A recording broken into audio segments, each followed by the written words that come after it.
السلام علیکم ورحمۃ اللہ تعالی وبرکاتہ. الحمد للہ رب العالمین والصلاة والسلام علی سید الانبیاء والمرسلین وعلی آلہ وصحبہ اجمعین. اما بعد، پہلی بات میں یہ کہنا چاہوں گا کہ پنجاب یونیورسٹی کے اسٹوڈنٹس کی کچھ اور ہی انرجی ہے ماشاء اللہ. الحمدللہ اللہ تعالیٰ نے مجھے اس ٹور کے ذریعے بہت سارے نوجوانوں سے ملنے کا موقع دیا ہے، بہت سارے لوگوں سے بات کرنے کا موقع دیا ہے، اور جہاں جہاں میں گیا ہوں کچھ سوال ایک جیسے آتے گئے ہیں. کئی جگہ منفرد سوال بھی ہیں، لیکن کچھ سوال جو آتے گئے ہیں ان میں ایک چیز کامن ہے، تو میں وہاں سے بات شروع کرنا چاہ رہا ہوں. اور میں نے کہیں بھی جا کر اس بات کا تفصیلی جواب کسی آڈینس کے سامنے نہیں رکھا ابھی تک، وہ میں آپ کے سامنے رکھنا چاہ رہا ہوں. ایک بچی نے سوال پوچھا تھا کہ کیا میں اپنی زندگی میں اسی طرح سفر کرتی رہوں، یا پھر جو لوگ مجھے کہتے ہیں صبر کرو صبر کرو صبر کرو، میں صبر کر کر کے ہی مر جاؤں. تو یہ صبر کا جو سوال ہے نا، یہ کافی آیا ہے پاکستان میں، اور میں بات یہاں سے شروع کرنا چاہ رہا ہوں کہ اصل میں جہاں تک میرا جائزہ ہے، دو صبر ہیں، ایک قرآن والا اور ایک پاکستان والا. وہ دو الگ الگ صبر ہیں. قرآن والا جو صبر ہے نا، اس کا بنیادی کانسیپٹ یہ ہے کہ آپ نے حق بات کرنی ہے، اور جب آپ حق بات کرو گے تو آپ کو سامنے سے مخالفت ملے گی. جس سے آپ نے حق بات کرنی ہے شاید اس سے آپ ڈرتے بھی ہوں، جس سے حق بات کرنی ہے وہ آپ پر پریشر بھی ڈالے کہ آئندہ مت کرنا، یہ کیا بات کر دی. جس سے آپ نے حق بات کرنی ہے وہ آپ کو دھمکی بھی دے سکتا ہے، آپ کو نقصان بھی پہنچا سکتا ہے، آپ کو مالی نقصان پہنچا سکتا ہے، آپ کو جسمانی نقصان پہنچا سکتا ہے، ہو سکتا ہے آپ کو نفسیاتی نقصان پہنچا سکتا ہے. لیکن اس کے باوجود آپ نے صبر کرنا ہے اور حق کی بات کرتے رہنا ہے. جتنی بھی مشکل ہوتی چلی جائے، حق کی بات نہیں چھوڑنی. اسی کانسیپٹ کو اور جگہ پر اللہ تعالیٰ نے کہا ہے کہ انصاف کے لیے کھڑے ہو جاؤ، اور جب کھڑے ہو جاؤ تو کوئی بھی سامنے ہو اس کے خلاف کھڑے ہو جاؤ. اس کی فکر نہ کرنا کون کھڑا ہے سامنے. وَلَوْ عَلَىٰ أَنفُسِكُمْ أَوِ الْوَالِدَيْنِ وَالْأَقْرَبِينَ إِنْ يَكُنْ غَنِيًّا أَوْ فَقِيرًا فَاللَّهُ أَوْلَىٰ بِهِمَا. اگر اپنے خلاف بھی کھڑا ہونا ہو تو کھڑے ہو جاؤ، دونوں والدین کے خلاف بھی کھڑا ہونا ہو تو کھڑے ہو جاؤ، سب رشتہ داروں کے قریب رشتوں کے خلاف بھی کھڑا ہونا ہو تو کھڑے ہو جاؤ. امیر کے خلاف، غریب کے خلاف، پہلی پرائیورٹی اللہ تعالیٰ کی ہے، اللہ کی خاطر کھڑے ہو جاؤ. اور یہ کھڑا ہونا آسان کام نہیں ہے، اس کے لیے بڑی آپ کو سٹیمنا چاہیے ہوتا ہے. اس سٹیمنا کا نام، اس کے ناموں میں سے ایک بڑا نام قرآن میں صبر ہے. لیکن پاکستان والا صبر ذرا مختلف ہے. پاکستان والے صبر میں ہے غلط بات ہو رہی ہے، آپ اس کو خاموشی سے برداشت کر رہے ہو، پھر آپ کسی سے جا کے کہتے ہو کہ یہ غلط بات ہو رہی ہے، میں کیا کروں؟ بیٹا صبر کرو. یعنی حق کی بات مت کرو، خاموشی میں صبر کرو. قرآن جو واضح الفاظ میں کہہ رہا ہے، یہاں بچے بچے کو یاد ہے، بڑوں کو یاد ہے، چھوٹوں کو یاد ہے، وَتَوَاصَوْا بِالْحَقِّ وَتَوَاصَوْا بِالصَّبْرِ. سب کو یاد ہے، لیکن ہم نے جو صبر بنایا نا وہ ہے إِلَّا الَّذِينَ آمَنُوا وَعَمِلُوا الصَّالِحَاتِ وَتَوَاصَوْا بِالصَّبْرِ. میں تھوڑی سی بیچ میں اسکپ ہو جاتی ہے بات. یہ نہیں کہا حق کی بات نہیں کرنا، یہ باتیں مت کرنا، اس سے بڑی مصیبت ہوگی، بس تم صبر کر لو. ہم نے بھی صبر کیا تھا، تم بھی صبر کرو، اللہ تعالیٰ تبدیلی لائے گا. اللہ تعالیٰ نے جو تبدیلی لانے والا نظام بنایا نا اپنا، وہ یہ ہے کہ پہلے حق کے لیے انسان کھڑا ہوتا ہے، پھر اللہ کی مدد آتی ہے، اور اس کے مدد کے آنے تک آپ نے حق کی بات کرتے رہنے ہیں اور حق کے ساتھ کھڑے ہوتے رہنا ہے. پھر آخر میں جب اللہ دیکھے گا کہ آپ اس کی مدد کے مستحق ہو، پھر مدد آتی ہے. لیکن ہوا ہماری سوسائٹی میں یہ ہے، بہت ساری جگہوں پہ، یہ صرف حکومت کی بات نہیں ہے، یہ صرف اداروں کی بات نہیں ہے، بزنسز کی بات نہیں ہے، ہمارے گھروں میں بھی یہ بات ہو رہی ہے کہ ہم حق کی بات کرنے سے ڈرتے ہیں. ہمیں لگتا ہے بہت زیادہ سامنے سے جو ہے اس کے نتائج ہوں گے، اس کا ہم سامنا نہیں کر سکتے، اور ہمیں سکھا دیا گیا صبر کرو دعا کرو، صبر کرو دعا کرو. تو دوسرا جو سوال مجھے پورے ملک میں بار بار سننے کو ملا، یہ دعا کیسی ہے؟ میں دعا کرتا رہتا ہوں، میں دعا کرتی رہتی ہوں، اس کا کوئی جواب ہی نہیں آتا. اور یہ میں بھی سوچتا رہا، یہ دعا کا مسئلہ اور کسی ملک میں جا کے گیا ہوں، میں نے کتنے ہزاروں لوگوں سے بات کی ہے، کسی کو دعا کا ایسا مسئلہ ہو نہیں رہا جیسا پاکستانیوں کو ہو رہا ہے. تو یہاں دعا کی خاص کیا، اس کا اثر یہاں خاص کیوں نہیں ہے؟ پھر مجھے جا کے بات سمجھ میں آئی، جس طریقے سے دعا کی بات کی جا رہی ہے نا ہماری سوسائٹی میں، وہ یہ ہے کہ آپ نے جو اپنا کردار ادا کرنا ہے نا دعا کرنے کے مستحق ہونے کے لیے، اس کو ہٹا دیا گیا ہے رستے سے. اپنی جو محنت کرنی ہے، مشکلات کا سامنا کرنا ہے، اس کو ہٹا دیا گیا، اور پھر کہا ہے اس کے بجائے آپ دعا ہی کریں. یعنی جس چیز کو اللہ تعالیٰ نے آپ کو صلاحیت دی تھی بدلنے کی، اس صلاحیت کا تو آپ انکار کر دو، میں تو کچھ کر ہی نہیں سکتا، میں تو کچھ کر ہی نہیں سکتی، یہ تو ایسے ہیں ویسے، ان کو اللہ ہی بدلے گا، ان سے تو اللہ ہی نمٹے گا۔ ان سے نمٹنے کے لیے اللہ تعالیٰ نے آپ کو بنایا۔ جو بھی مشکلات آپ کے سامنے ہیں نا، اس زمانے میں، ان مشکلات میں، اس فیملی میں، اس سوسائٹی میں، جس قوم ان مشکلات کا سامنا کرنے کے لیے صلاحیت رکھتی تھی، اسی کو وہاں ڈالا گیا ہے۔ لا یکلف اللہ نفسا الا وسعها، اللہ کبھی کسی انسان پر ایسی تکلیف نہیں ڈالتا سوائے اس کے کہ اس میں اس کی وسعت ہو۔ تو آپ میں، آپ کے گھرانے میں، آپ کے فرینڈز میں، آپ کی سوسائٹی میں جو جو پریشر آپ کے اوپر ڈالا گیا ہے وہ آپ ہی پر ڈالا جانا تھا، کیونکہ آپ ہی اس کے قابل ہو، کہ کوئی اور اس کے قابل نہ ہوتا۔ اگر میرے اوپر وہ پریشر ہوتا تو میں اس کے قابل ہی نہ ہوتا، اللہ نے آپ کو چنا ہے اس کے لیے۔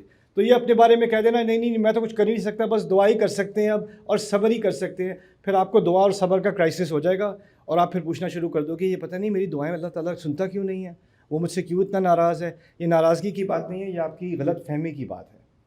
تو اب اگلا سوال جو آتا ہے، جو اصل بات میں آپ سے کرنا چاہ رہا ہوں، میری امید ہے کہ زیادہ دیر میں نہیں لوں گا، لیکن ہو سکتا ہے زیادہ دیر ہو جائے، وہ یہ ہے کہ اچھا ٹھیک ہے، حق بات کرنی آپ نے کہہ دیا، کیسے کریں، اور جو سامنے سے ری ایکشن آنا ہے اس کا کیسے سامنا کریں، اس کے بارے میں قرآن کیا ہدایت دے رہا ہے مجھے اور آپ کو۔ اس میں سے ایک بہت ہی خوبصورت مقام قرآن کا ہے جہاں پر اللہ تعالیٰ نے موسیٰ کو فرعون کا سامنا کرنے کی ہدایت دی۔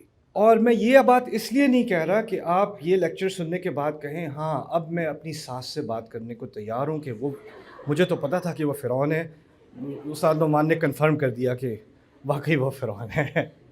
بات یہ ہے کہ فرعون کی شخصیت کا اتنا ذکر قرآن میں اس لیے ہے کیونکہ وہ تو بہت بڑا حکمران تھا، اس کی دنیا کی سب سے عظیم حکومت تھی، اس کی دنیا کی سب سے پاورفل اس کی آرمی تھی، اس کا اتنا روب تھا اور اتنا اثر تھا کہ آج تک تاریخ میں اس کی جو تعمیر تھی، اس کا جو آرکیٹیکچر تھا، اس کی بنیاد پر بڑی بڑی حکومتیں اپنا آرکیٹیکچر بناتی ہیں۔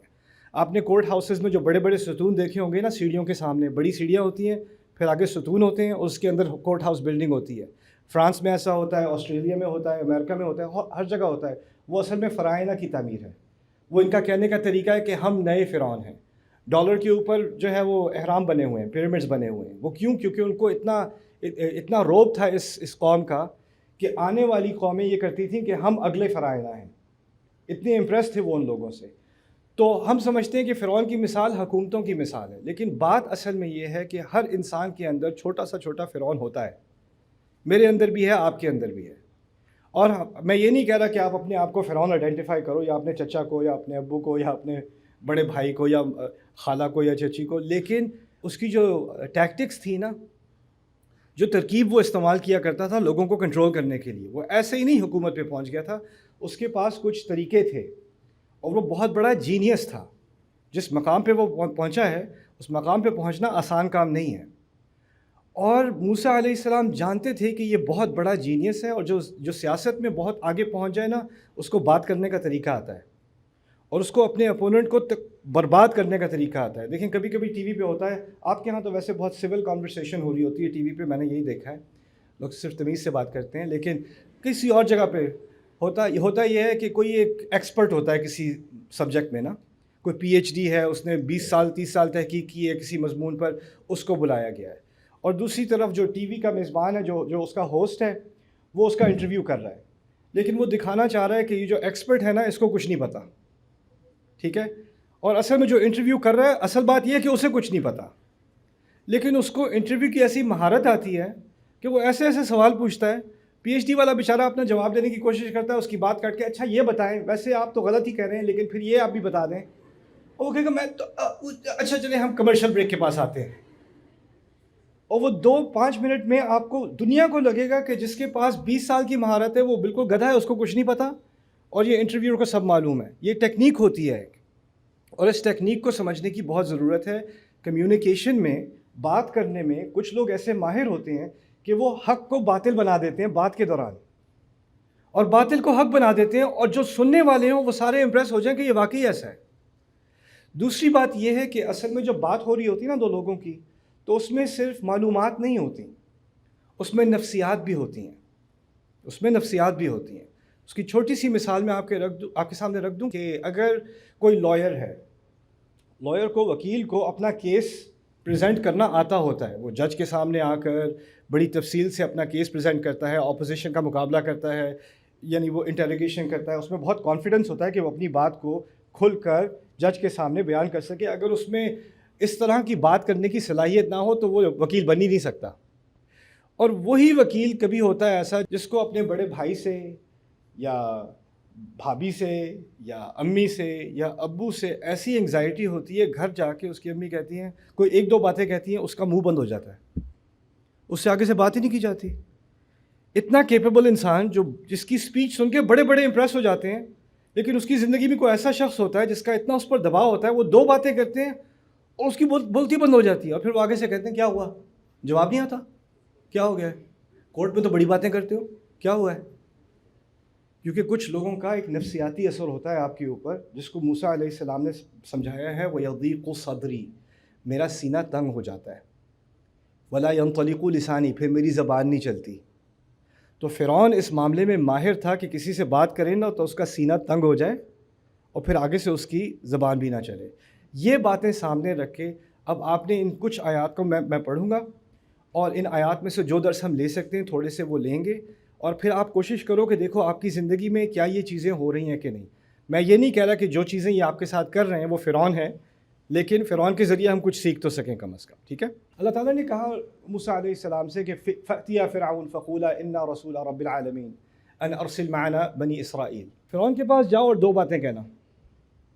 پہلی بات یہ کہنا کہ تم اور ہارون دونوں, ہم دونوں اللہ کے رسول ہیں, رب العالمین کے, تمام جہانوں کے رب کے ہم رسول ہیں. اور آپ دوسری بات یہ کہنا ان ارسل معنا بنی اسرائیل, اس کی بنیاد پر آپ بنی اسرائیل کو ہمارے ساتھ جانے دیں. دونوں کا آپس میں ایک ربط ہے. یہ جو قوم ہے بنی اسرائیل, اس کا ایک رب ہے, آپ اس کے رب نہیں ہیں, تو ان کا رب ان کو بلا رہا ہے. آپ ان پر ربوبیت نہیں کر سکتے, آپ ان کو غلام نہیں بنا سکتے, وہ اللہ کے غلام ہیں. تو پہلی بات کی ہے کہ ہم اصل رب کے نمائندے ہو کر, اس کے رسول ہو کے آپ کے سامنے آئیں, اور آپ کی خیریت اسی میں ہے کہ آپ بنی اسرائیل کو ہمارے ساتھ جانے دیں, ان کو غلامی سے رہا کر دیں. یہ دو باتیں جا کے آپ نے فرعون کے سامنے کہنی ہے. اچھا, جو فرعون کے سامنے بات کرنی تھی, آپ کو معلوم ہونا چاہیے موسیٰ علیہ السلام بھاگ کے نکلے تھے, ان پہ قتل کا کیس ہو گیا تھا, اور یہاں تک کہ پولیس کی اسکیم بھی بن گئی تھی کہ کورٹ میں جانے تک کی حد نہیں آنی چاہیے, کیونکہ کورٹ میں کیس پہنچ گیا تو فرعون کو تو خاص محبت تھی اس وقت موسیٰ علیہ السلام سے, اس آیت کی بنیاد پر وَأَلْقَيْتُ عَلَيْكَ مَحَبَّةً مِّنِّي, فرعون کو محبت تھی, فرعون کی قوم کو محبت نہیں تھی. تو پولیس والے اصل میں جلتے تھے کہ یہ بنی اسرائیل سے ہیں, ان کی رنگت سے پتہ چلتا ہے بنی اسرائیل سے ہے, لیکن ان کو رائل ٹریٹمنٹ دی جا رہی ہے, یہ محل میں رہتے ہیں, ہمیں ان کے لیے دروازہ کھولنا پڑتا ہے, باقی ان کی رنگت کے سارے لوگوں کو ہم غلام رکھے ہوئے ہیں, اور ان کو دیکھو کیسا نواب بنایا ہوا ہے یہاں پہ. تو ان کو ایک جلن تھی.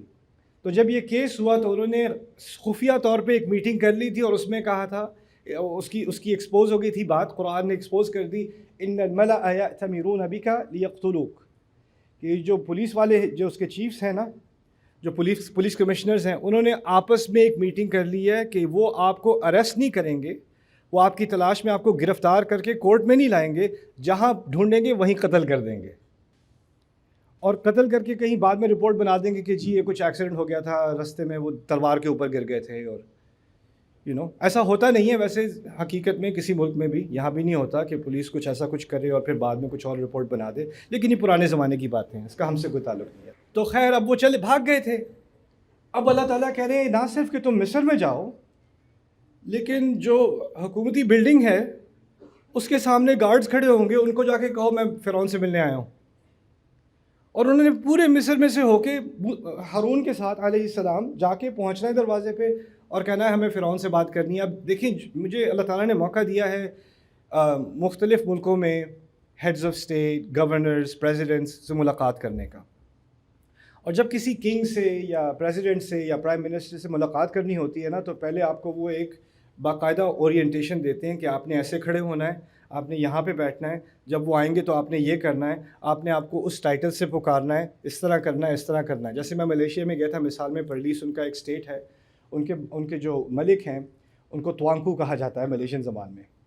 تو توانکو کو ملاقات کرنے کے لیے ان کا جو ان کا علاقائی لباس ہے نا وہ پہننا پڑتا ہے. تو پہلے I had to put a batik on, تو وہ پہن کے تو پھر ان سے جب بات کرنی ہوتی ہے, وہ پہلے ان کے ہاں اور مذاہب تھے، بدھزم تھا اور شرک والے مذاہب تھے، لیکن اب اسلام آ گیا تو پرانے زمانے میں وہ ہاتھ جوڑ کے وہ ایسے جھکا کرتے تھے، لیکن ہمارے دین میں ہم کسی کے آگے جھکتے نہیں ہیں، تو اب انہوں نے اس کو جھکنے کو ریورس کر دیا، وہ ایسے کر کے ایسے کرتے ہیں،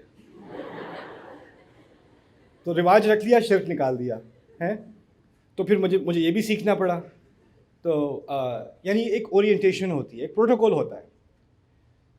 اب اللہ تعالیٰ نے جب موسیٰ علیہ السلام کو بھیجا اس کمرے، آپ میں چاہتا ہوں کہ آپ اپنا ذہن استعمال کریں، آپ ایسے سمجھیں کہ آپ اس کمرے کے اندر ہیں۔ موسیٰ علیہ السلام کی جو انہوں نے داخل ہونا ہے نا محل کے اندر، آپ اس کمرے میں موجود ہیں، شاید آپ سیکیورٹی گارڈ ہیں، یا وہ فرعون اوپر تخت پہ بیٹھے ہیں نا، آپ پنکھا دینے والے ہیں۔ پنکھے والی بھی ہوتے تھے نا پہلے، آپ کی فل ٹائم جاب لگ گئی ہے، اوکے۔ کچھ لوگ کہتے ہیں میرا باس فرعون ہے، اس کا واقعی فرعون تھا۔ اب کوئی اگر بادشاہ کے یا پریزیڈنٹ کے یا پرائم منسٹر کے یا گورنر کے یا میئر کے آفس میں داخل ہوتا ہے یا اس کے چیمبر میں داخل ہوتا ہے، تو پہلی بات تو ہوتی ہے کہ اٹس این آنر، آپ نے مجھے اپنا قیمتی وقت دیا، آپ کا بہت بہت شکریہ، اور ایک تھوڑی سی نمائش ہوتی ہے شروع میں، اور وہ تو اپنے آپ کو کیا کہتا تھا، انا ربکم الاعلی، میں تم سب کا سب سے اعلیٰ رب ہوں میں۔ موسیٰ کو ہدایت دی جا رہی ہے، آپ جاؤ، پھٹے پرانے کپڑے ہوں گے صحرا میں سے ہوتے ہوئے، اور ان کا سٹیٹس کیا ہے، کرمنل سٹیٹس ہے، ٹھیک ہے، فیوجیٹو ہیں، اور اب انہوں نے جانا ہے بلڈنگ کے اندر، اور ساتھ میں ان کے ہارون علیہ السلام جن کو غلام مانا جاتا ہے، انہوں نے بھی کوئی شاندار کپڑے نہیں پہنے ہوئے اس میٹنگ کے لیے۔ اب وہ اندر جائیں، سوٹی ہاتھ میں، اندر وہ آتے ہیں، اور کیا استقبال کیا ہے دنیا کے سب سے بڑے بادشاہ کا، انا رسول رب العالمین، ہم اصل رب کے رسول بن کر یہاں آئے ہیں، یعنی آپ اصل رب نہیں ہیں۔ پہلی بات جو اندر آ کے کی ہے، اس سے اگر کوئی اور کرتا تو اس کو امیڈیٹ ڈیتھ پینلٹی ہو جاتی، یہ بات آپ سمجھ لیں۔ جو بات انہوں نے کہی ہے نا کہ ہاں بادشاہ وہ ہے، یہ نہیں کہا کہ عظیم رب ہم آپ کی خدمت میں یہ بات پیش کرنے، نہ، ہم اصل رب کی طرف سے آئے ہیں۔ تو پہلے جو آپ پنکھا دے رہے تھے نا، آپ کو کہا ہے، کبھی آپ نے دیکھا نہیں ہوگا کہ کسی کی ایسی ہمت ہوئی ہو کہ اس طرح سے فرعون سے بات کرے۔ آپ کے گھر میں کچھ لوگ ہیں جن سے کوئی سامنے اکڑ کے بات نہیں کرتا، سیدھی بات نہیں کرتا، وہ ساری زیادتیاں کرتے رہتے ہیں، لیکن آپ چپ بیٹھے رہتے ہو۔ آپ میں سے کچھ لوگ ایسے آفس میں کام کرتے ہو کہ آپ کا مینیجر آپ سے اتنی بدتمیزی کرتا ہے، سپروائزر آپ سے اتنی گندی طریقے سے بات کرتا ہے، لیکن ایک دن کوئی آ کے اس سے اس طرح بات کر لینا، سیدھا کر دے اسے، تو آپ اندر ہی اندر خوش ہوتے رہتے ہو، آج تو چائے بڑی اچھی لگی۔ تو آپ پنکھا دے رہے ہو۔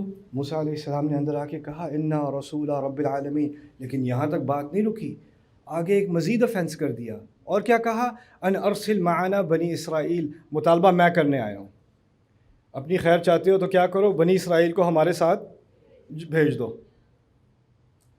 یہ کہاں فرعون تخت پہ بیٹھا، کہاں یہ دو لوگ جو اندر آ کے یہ بات کر رہے ہیں۔ پورا کمرہ ہوتا ہے، اس میں سیکیورٹی گارڈ ہوتے ہیں، ان کے وزیر ہوتے ہیں، ایڈوائزرز ہوتے ہیں، جنرلز ہوتے ہیں، پنکھے والے ہوتے ہیں، فانٹا والے ہوتے ہیں، جو بھی ہوتے ہیں، ان سب کو بھی ایک دم سے شوق لگا ہوگا، یہ کیا دیا ہے اس نے، ایسی بات کبھی سنی نہیں اس کمرے کے اندر۔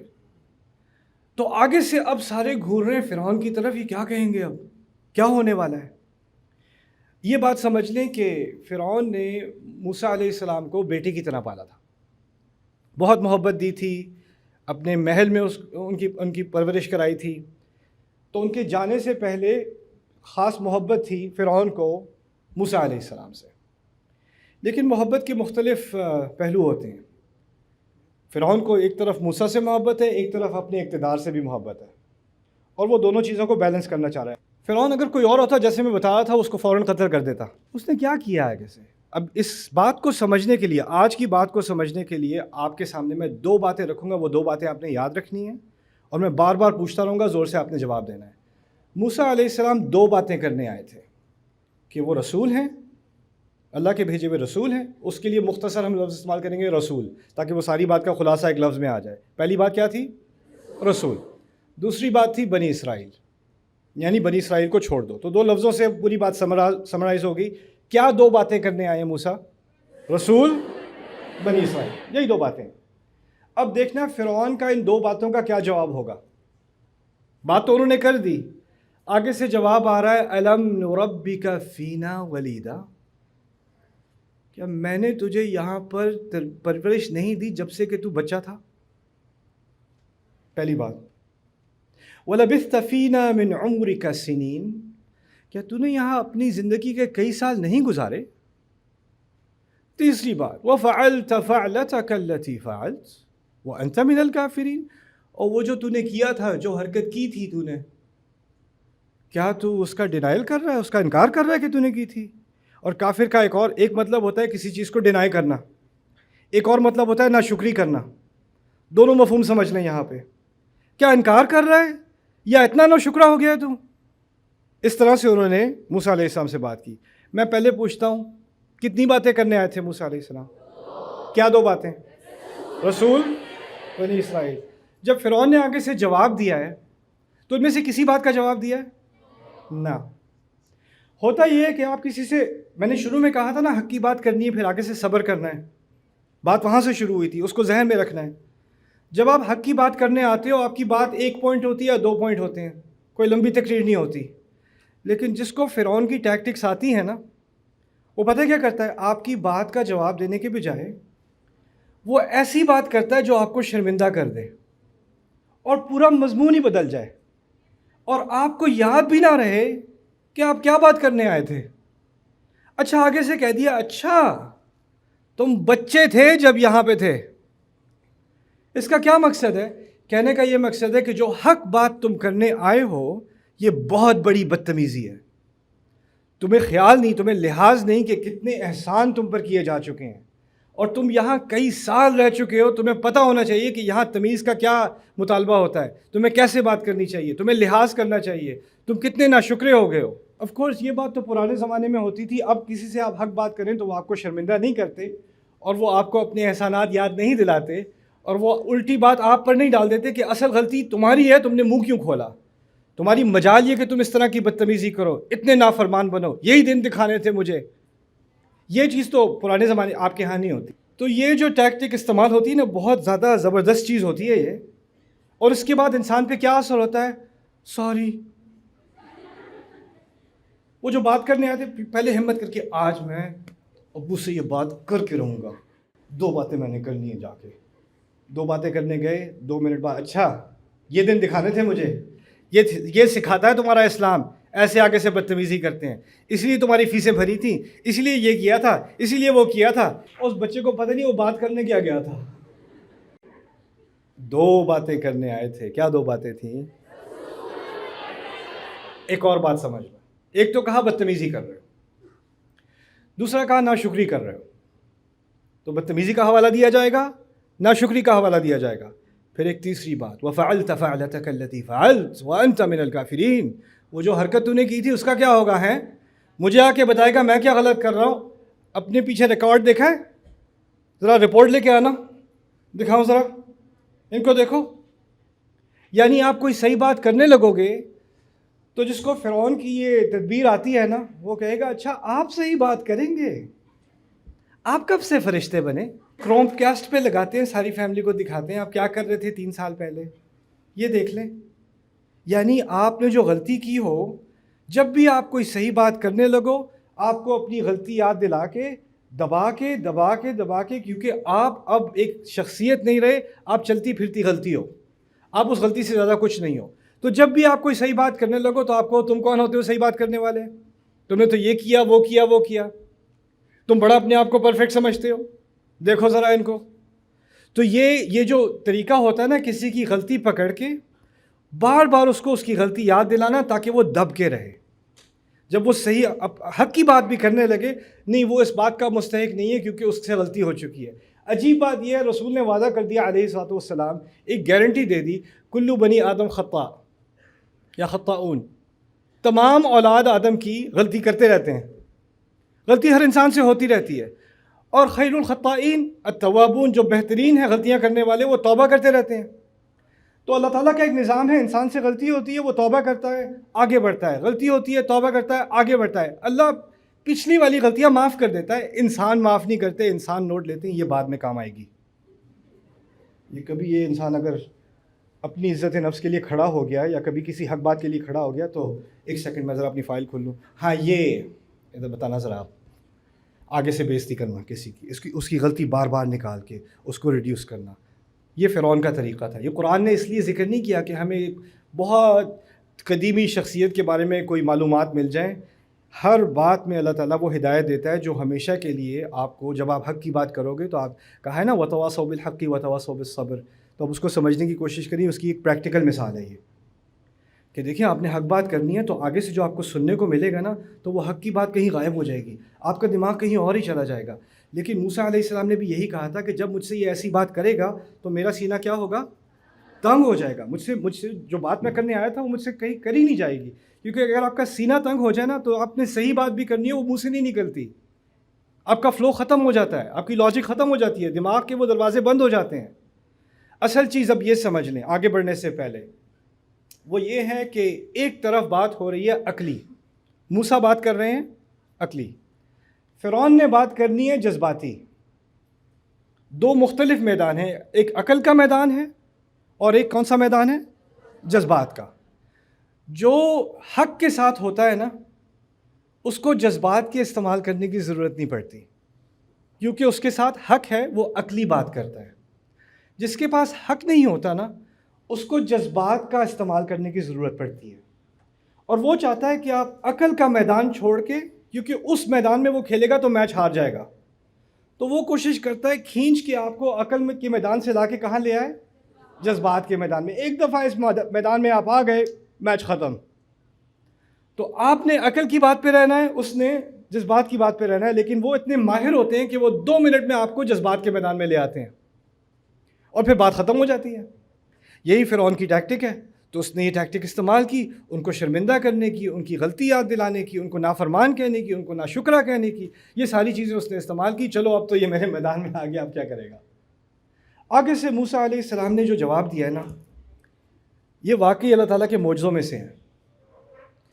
کہتے ہیں قال فعلتها اذن، دیکھیں میں دوبارہ یاد دلا رہا ہوں، فرعون نے جو 2 باتیں موسیٰ نے کی تھی نا اس کے جواب میں فرعون نے 2-3 باتیں کی تھیں، اس کو بھی 2 ہی سمجھ لیں آسانی کے لیے۔ ایک کہی تھی کہ تم ناشکرے ہو، یہاں پہ رہے ہو پھر بھی ایسی بدتمیزی کرتے ہو، تو بدتمیزی کی بات کی تھی، ناشکری کی بات کی تھی۔ دوسری کی تھی کہ تم نے قتل کیا اور اس کے بارے میں کیا کہو گے؟ تم کون ہوتے ہو صحیح اچھی بات کرنے والے؟ تم خود قاتل ہو۔ وَفَعَلْتَ فَعَلَتَكَ الَّتِي فَعَلْتَ۔ بائی دا وے اس میں ایک اور چیز میں نے نہیں بتائی دوسری چیز کے بارے میں، فرعون نے کھل کے نہیں کہا تو نے قتل کیا تھا، یہ نہیں کہا جو حرکت کی تھی نا وہ جو کی تھی وہ والی، کھل کے نہیں کہا۔ وہ بھی بڑا تیز ہے، اس نے کھل کے اس لیے نہیں کہا کہ وہ ڈرائے، اگر زیادہ آگے بات کی نا تو میں کھل کے بتا دوں گا سب کو، مجھے پتہ ہے، زیادہ پھیلنے کی ضرورت نہیں ہے۔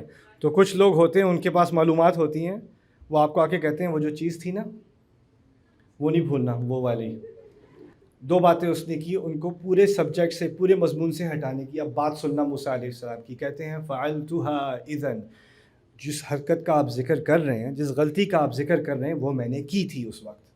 اس سے ڈرنے کے بجائے مجھ سے غلطی ہوئی، سب کو پتہ چل جائے گا مجھ سے غلطی ہوئی، ان کو پہلے پتہ ہے، سب کو پتہ ہے مجھ سے ہوئی غلطی، آپ صحیح کہہ رہے ہیں۔ لیکن فرعون نے یہ بات پہلے نہیں کہی تھی، فرعون نے یہ بات دوسری کہی تھی۔ پہلی بات کہی تھی ناشکری والی، نافرمانی والی، بدتمیزی والی، وہ پہلی بات تھی۔ لیکن موسیٰ کو اس بات کا احساس ہے علیہ السلام کہ اصل جو بڑا مسئلہ ہے وہ قتل والا مسئلہ ہے، کیس والا مسئلہ ہے، تو بڑی بات کو پہلے سامنے لے کے آتے ہیں۔ اس سے ایک بات یہ بھی سامنے آتی ہے کہ وہ جذبات میں نہیں ہے، وہ بھی عقلی بات کر رہے ہیں ابھی تک، اور وہ آگے سے فرعون کو کہتے ہیں ہاں میں نے کی تھی، وَأَنَا مِنَ الضَّالِّينَ، اور اس وقت میں کنفیوز تھا۔ دال کے معنی ہم اردو میں ہمیشہ گمراہ کر دیتے ہیں، وہ ہمیشہ گمراہ نہیں ہوتے۔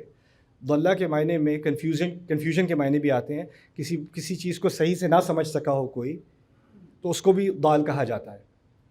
تو اس وقت میں کنفیوز تھا، مجھ سے واقعی غلطی ہوئی۔ اور پھر کیا کہتے ہیں، عجیب بات، فَفَرَرْتُ مِنْكُمْ لَمَّا خِفْتُكُمْ، اور اس کے نتیجے میں تم سب سے بھاگ گیا تھا۔ فرعون تو ایک شخص ہے، لیکن منکم میں فرعون کی طرف اشارہ نہیں ہے، وہ من کا ہوتا ہے عربی میں۔ کہا ہے فَفَرَرْتُ مِنْكُمْ لَمَّا خِفْتُكُمْ، میں تم سب سے بھاگ گیا جب میں تم سب سے ڈرا کرتا تھا۔ دیکھیں جب کمرے میں پریزیڈنٹ ہو نا تو پروٹوکول یہ ہوتا ہے کہ صرف پریزیڈنٹ سے بات کی جاتی ہے، آپس میں آپ گپ شپ کر رہے ہوگے نا تو وہ بدتمیزی ہوتی ہے کس کے ساتھ؟ پریزیڈنٹ کے ساتھ. ٹیچر کلاس میں ہو، اسٹوڈنٹس آپس میں بات کر رہے ہوں تو کیا ہوتا ہے؟ بدتمیزی ہوتی ہے نا. امام خطبہ دے رہا ہے، لوگ آپس میں بات کر رہے ہیں، امام کے ساتھ بدتمیزی ہے کہ نہیں؟ یہی ہے نا. لیکن اس کا سب سے اعلیٰ جو کرائم ہے وہ پریزیڈنٹ کے سامنے ہے یا بادشاہ کے سامنے ہے. بادشاہ سامنے ہے، بات باقیوں سے ہو رہی ہے. موسیٰ علیہ السلام نے تمام کی طرف مڑ کے کہا مجھ سے غلطی ہوئی تھی لیکن میں تم سب سے بھاگ گیا تھا. اور اس سے وہ اس بات کا اشارہ کر رہے ہیں کہ مجھے یہاں پروٹوکول کی فکر نہیں ہے، حق کی بات میں نے کرنی ہے. لگتا ہے یہ عقلی بات نہیں کرنا چاہ رہے، یہ جذباتی بات کرنا چاہ رہے ہیں، تو شاید آپ کا عقل کا دروازہ ابھی تک کھلا ہے، میں آپ سے ہی بات کر لوں. اور پھر کہتے ہیں لما خفتکم، جب میں تم لوگوں سے ڈرا کرتا تھا میں بھاگ گیا. فوہب لی ربی حکما وجعلنی من المرسلین، پھر میرے رب نے مجھے حکم دے دیا. حکم کہتے ہیں پختگی دے دی، مجھے پکا بنا دیا، اور حکمت بھی دے دی، اور مجھے بھیجنے والوں میں سے بنا دیا، مجھے رسول بنا دیا، اس لیے میں واپس آ گیا. کیا باتیں کرنی تھی موسیٰ نے؟ دو باتیں. پہلی بات کیا تھی؟ رسول. دوسری بات کیا تھی؟ اب دیکھا، کہا ہاں میں نے کی تھی، پھر میں بھاگ گیا، پھر مجھے رسول بنا دیا، میں واپس آ گیا. اپنے پوائنٹ پہ واپس آ گئے. پہلے پوائنٹ پہ کتنے پوائنٹ رہ گئے؟ ایک اور رہ گیا، بنی اسرائیل والی بات. کہتے ہیں وَتِلْكَ نِعْمَةٌ تَمُنُّهَا عَلَيَّ أَنْ عَبَّدْتَ بَنِي اسرائیل. واقعی حق تو یہ ہے کہ آپ نے میرے اوپر بڑا احسان کیا ہے، بڑی آرام سے میری زندگی یہاں پہ گزری ہے. آپ کی بات بالکل ٹھیک ہے، لیکن کیا یہ اس بات کو جسٹیفائی کرتی ہے کہ آپ تمام بنی اسرائیل کو غلام بنا کے رکھو؟ اس کا بنی اسرائیل کو غلام بنانے سے کیا تعلق ہے؟ ٹھیک ہے آپ کا بہت شکریہ، میرا بیڈ روم بڑا زبردست تھا، لیکن یہ جو غلامی میں آپ نے رکھا ہوا ہے اس کا اس سے کیا تعلق ہے؟ یہ تو بالکل الاجیکل ہے. تو موسیٰ علیہ السلام نے کیا کیا؟ اس کی جذباتی باتیں لے کے ان کو واپس اپنی بات کی طرف لے آئے. اٹس جینیس دونوں چیزوں کو. یعنی انہوں نے ایک پیغام بھیج دیا فرعون کو بھی اور باقی سارے بیٹھنے والوں کو بھی کہ میں جو بات کرنے آیا ہوں اس سے مجھے جذبات میں ڈال کر پھسلایا نہیں جا سکے گا. اللہ تعالیٰ سے شکایت کی تھی، بلکہ اپنے خوف کا اظہار کیا تھا. وَيَضِيقُ صَدْرِي وَلَا يَنطَلِقُ لِسَانِي، میرا سینہ تنگ ہو جاتا ہے، میری زبان نہیں چلتی. اللہ نے آگے سے کہہ دیا تھا کلا، کچھ نہیں ہوگا، تمہارا سینہ تنگ نہیں ہوگا، تمہاری زبان چلے گی. اب وہ زبان چل رہی ہے اور وہ جذبات میں آئے بغیر چل رہی ہے. میرے نوجوان بہن بھائی اور بڑے بھی کیا سیکھ رہے ہیں ابھی کہ آپ کی زندگی میں کچھ ایسے لوگ ہوتے ہیں، فرعون نہیں ہوتے، ان کی طرف اشارہ بھی کرنے کی ضرورت نہیں ہے، لیکن وہ آپ کو جذباتی بنا دیتے ہیں. اور جب وہ آپ جذباتی بناتے ہیں تو آپ جذباتی ہو جاتے ہو، اور یہی آپ کی غلطی ہے کہ آپ جذباتی ہو جاتے ہو. جو بات کرنی ہوتی ہے اس پہ رہا کرو، اپنے آپ کو ٹھنڈا رکھو. غصہ کرنے کی ضرورت نہیں، رونے کی ضرورت نہیں، نروس ہونے کی ضرورت نہیں، خاموش ہونے کی ضرورت نہیں. کانفیڈنس رہنا ہے، ٹھنڈا رہنا ہے، اپنے آپ کو پکا کرنا ہے. موسیٰ علیہ السلام کی آیات سے تھوڑی ہمت لینی ہے کہ کیا کرنا چاہیے اس سچویشن میں. اچھا اب فرعون کو بھی سمجھ آ گیا کہ یہ تو ہٹنے والے ہیں نہیں، یہ بھی ڈھیٹ ہو گئے، دوبارہ انہوں نے بات کر دی. تو آگے سے پھر کہا کہ اب اس کو کیسے ڈیل کیا جائے. تو وہ کہتے ہیں، فرعون کہتا ہے قال فرعون وما رب العالمین، کیا رب العالمین. دوسری ٹیکٹک اس کی، وہ بھی بہت سارے لوگ استعمال کرتے ہیں، لاہور میں نہیں صرف ملتان میں. وہ یہ ہے کہ کوئی سنجیدہ بات آپ نے کرنی ہے، آگے سے کوئی کہتے کیا بات کر رہے ہیں یار چھوڑو، یا کوئی کہہ دے یہ کوئی بات ہے کرنے کی، شکل دیکھیے اپنی. یہ جو ہے نا، یہ وما رب العالمین کی تفسیر ہے. یعنی کسی چیز کو ڈسمس کرنا جیسے اس کی کوئی اہمیت ہی نہیں ہے. جی میں نے آپ سے ایک ضروری بات کرنی ہے، ٹائم نہیں ہے میرے پاس. اچھا کئی رشتوں میں یہ بات کئی سالوں تک چلتی رہتی ہے، کئی سالوں تک چلتی رہتی ہے، بات ڈسمس کی جا رہی ہے. میرے پاس اس بات کا کوئی اسٹیمنا نہیں ہے، اچھا بڑا لمبا دن تھا میرا، میں بہت اسٹریس ہوں، مجھے یہ بات نہیں کرنی. اگلے دن مجھے یہ بات نہیں کرنی. 4 دن بعد آپ بات کرنے کی کوشش کرو، یار کیا رٹا لگایا ہوا ہے، نہیں کرنی بات مجھے، ہر بار یہی بات. یعنی وہ بات کرے گا نہیں اور کہے گا ہر بار یہی بات ہوتی ہے. دیکھا نا، تو یہ ہے وما رب العالمین، تنزیہ بات ہے، ڈسمس کرنے والی بات ہے. اب اس کے بعد بھی انسان چپ ہو جاتا ہے، اب یہ بات کرنا ہی نہیں چاہ رہے، میں کیا کروں آگے سے، مجھے تو چپ کرا دیا انہوں نے اس طرح. لیکن موسیٰ علیہ السلام کو کیا پختگی دی اللہ نے. آگے سے کہتے ہیں اچھا وہ کہہ رہے ہیں نا کیا رب العالمین، تو وہ تنزیہ سوال ہے، لیکن انہوں نے اس کو ایسے سنا جیسے وہ واقعی سوال ہے، اور ان کو بھی پتہ ہے تنزیہ ہے، لیکن طنز کا جواب بھی طنز یہ ہوتا ہے کہ آپ اس کو حقیقی سمجھیں اور حقیقی سوچ کے اس کا جواب دیں. تو وہ کہتے ہیں رب السماوات والارض وما بینہما ان کنتم موقنین، وہ تو رب تمام آسمانوں کا اور زمین کا، اگر تم باقی سب یقین کرنے کے لیے تیار ہو تو. یعنی دوسری دفعہ فرعون کو ڈسمس کیا، باقی سب سے بات کر رہے ہیں. اور کس چیز کا ذکر کیا؟ آسمانوں کا اور زمین کا. آسمان اور زمین کی اہمیت سمجھ لیں. فرائضہ کا ایمان تھا، ان کا یقین یہ تھا، ان کے عقائد میں تھا کہ اصل خدا سورج ہے اور سورج کی اولاد فرائضہ ہیں. تو جو سورج اٹھتا ہے اور جاتا ہے نا، وہ ان کا معبود ہے وہ، اور وہ آسمانوں کا معبود ہے اور زمینوں کا معبود فرعون ہے. یہ ان کا فلسفہ تھا. ایک ہی جملے میں رب السماوات والارض وما بینہما، آسمانوں کا رب، زمین کا رب، اور جو ان دونوں کے درمیان ہے ان کا رب. اگر تم باقی لوگ عقلی بات کی بنیاد پر یقین کرنے کو تیار ہو، میں اس رب کی طرف سے آیا ہوں جو آسمان کا بھی رب ہے اور زمین کا بھی. یعنی نہ یہ زمین کا رب ہے، نہ اس کے باپ دادا آسمان کے رب ہیں. ان کا پورا فلسفہ توڑ دیا ایک جملے میں انہوں نے. لیکن بات پھر بھی یہی، اس نے پوچھا تھا نا اگر رسول ہو تو کس کے ہو، کیا رب لگایا ہوا ہے؟ تو انہوں نے آگے سے جواب دے دیا رب السماوات والارض وما بینہما ان کنتم موقنین. اس میں ایک اور بات بھی سامنے آ گئی، بہت بڑی توہین ہے فرعون کے لیے، بہت زبردست بےزتی ہوئی ہے. وہ تو اس طرح کہہ رہے ہیں جیسے فرعون تو عقل استعمال کر نہیں سکتا، اس کو تو جذباتی باتیں کرنی آتی ہیں یا بات ڈسمس کرنی آتی ہے، اس میں اتنا کانفیڈنس نہیں ہے کہ میری بات کا صحیح عقلی جواب دے سکے، تو وہ تو بیوقوف ہے. دیکھتے ہیں آپ میں عقل ہے کہ نہیں. یعنی اس بات سے انہوں نے کنایتاً فرعون کو بیوقوف بھی کہہ دیا. اب فرعون جو ہے وہ، ابھی اس کے بارے میں تھوڑی بات کرتے ہیں. پہلے یہ سوچتے ہیں کہ آپ جو پنکھا دے رہے تھے نا، آپ پر کیا گزر رہی ہے؟ آپ دن رات فرعون کے سامنے پنکھا کرتے ہو، اور اب کسی نے آ کے فرعون کو 2 دفعہ اپنی اوقات دکھا دی، آگے سے جواب دے دیا، تو آپ کو تو اندر سے بڑا اچھا لگ رہا ہے، رائٹ؟ آج تو مزہ آ گیا. اوکے، آپ کا تو کچھ زیادہ ہی پسینہ نکل رہا ہے، میں ذرا تیز کر دوں. اب جب انہوں نے موسیٰ علیہ السلام نے یہ بات کی ہے نا کہ میرا رب آسمانوں کا رب ہے، زمین کا رب ہے، اور تمام ان کے درمیان جو ساری چیزیں ان کا رب ہے، انہوں نے اس ملک کے اور اس نظام کے قائم کیے ہوئے مذہب کی نفی کی یا نہیں کی؟ مجھے آپ یہ بتائیں. نفی کی ہے نا؟ اور اس کے ماننے والوں کے سب سے بڑے اس کمرے کے اندر ہیں. تو آپ کسی ایسے مقام پر جا کر ان کے بلیفز کی، ان کے عقائد کی توہین کرو گے، ان کی نفی کرو گے، تو وہ سارے اٹھ جانے چاہیے، ان سب کو غصہ آ جانا چاہیے کہ کیا بات کر دی، رب ہیں وہ ہمارے، سورج، سب کو غصہ آ جانا چاہیے ان کے اوپر، موسیٰ علیہ السلام کے اوپر. مزے کی بات یہ ہے سارے ایسے سن رہے ہیں. کچھ لوگ تو چپکے سے اپنا فون نکال کے ریکارڈ بھی کر رہے ہیں اسنیپ چیٹ پہ ڈالنے کے لیے، اس کے ساتھ فائر ایموجی لگا دی. آج مزہ آ رہا ہے بہت. فرعون کو اندازہ ہو گیا کہ کمرے میں کسی کو غصہ نہیں آیا. آنا چاہیے تھا، میرے ساتھ ہیں یہ لوگ، میری حمایت میں، میری وفاداری میں سب کو کھڑے ہو کے کہنا چاہیے تھا کیا بات کر رہا ہے، کسی نے نہیں کہا. تو اب فرعون کا غصہ موسیٰ پہ ہونے کے بجائے اب فرعون کا غصہ کہاں جا رہا ہے؟ باقی سب پہ. فرعون کہتا ہے قرآن میں اللہ تعالیٰ نے ریکارڈ کیا قال لمن حولہ الا تستمعون، اپنے ارد گرد سب سے کہتا تم سن نہیں رہے کیا؟ تم میں سے کسی کو غصہ نہیں آیا؟ اوے تو کیا ریکارڈ کر رہا ہے؟ کمرے میں لوگ اب موسیٰ علیہ السلام سے امپریس ہونا شروع ہو گئے. اب بات یہ سمجھنے کی کوشش کریں کہ جب یہ بات شروع ہوئی تھی تو موسیٰ علیہ السلام بالکل یہاں پہ تھے، فرعون وہاں پہ تھا.